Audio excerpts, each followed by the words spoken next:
আসসালামু আলাইকুম দর্শক, স্বাগত জানাচ্ছি সিএমএম বাংলা টিভির সংবাদে। এখন দেখবেন জামাল উদ্দিন কালাচানের প্রতিবেদনে বিস্তারিত সংবাদ।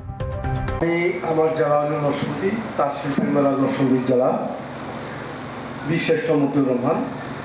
এছাড়াও কবি, লেখক, হাজার বছরের ঐতিহ্য, পরিবটেশ্বর, সেই জেলা থেকে আমি আসছি।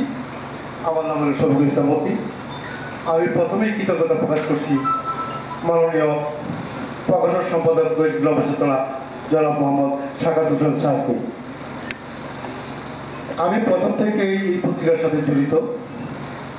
আমাকে এই পত্রিকায় সুযোগ করে দেওয়ায় আমি আজকে নরসিংদী জেলা প্রেস ক্লাবের সিনিয়র সহসভাপতি হিসেবে দায়িত্ব পালন করছি এবং পাশাপাশি স্যাটেলাইট টেলিভিশন, মোবাইল টেলিভিশনের নরসিংদী জেলা প্রতিনিধি হিসেবে কর্মরত আছি।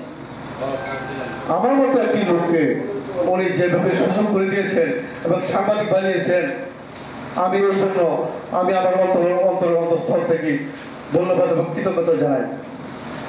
আমি কৃতজ্ঞতা জানাই আজকে অনুষ্ঠানের বিশেষ অতিথিবৃন্দ এবং দৈনিক নবচেতনার অন্যান্য কর্মকর্তা কর্মচারীবৃন্দ এবং আমার সহকর্মী ভাই বোনেরা, আসসালামু আলাইকুম।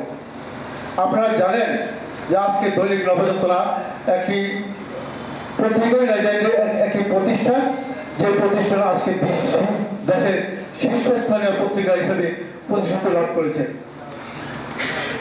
আমি দৈনিক নবচেতনা পত্রিকায় কাজ করে নিজেকে গর্বিত মনে করছি।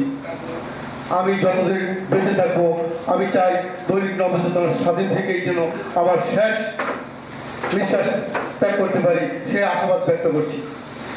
আর দৈনিক নবচেতনা শুধু আমাকে সাংবাদিক বানিয়েছে এটাই বড় বিষয়, যে দেশের প্রত্যন্ত অঞ্চল থেকে যারা লিখতে এবং আগ্রহ প্রকাশ করছেন এমন লোককে তারা নবচেতনা পত্রিকায় কাজ করার সুযোগ করে দিয়েছেন। এই কারণে আমার মতো আরো বিভিন্ন জেলা থেকে তারা কিন্তু নবচেতনার মাধ্যমে তারা আজকে সাংবাদিকতা প্রতিষ্ঠিত লাভ করেছে। আমি দৈনিক নবচেতনা আজকে নরসিংদী জেলা প্রত্যন্ত অঞ্চল থেকে যত অফিস আদালত কর্মকর্তারা আছে এক নামে দৈনিক নবচেতনাকে চিনে এবং জানে। দৈনিক নবচেতনা আমি আজ 35তম প্রতিষ্ঠা বার্ষিকী উপলক্ষে আমি আজকে সুযোগ পেয়ে আমি নিজেকে গর্বিত মনে করছি।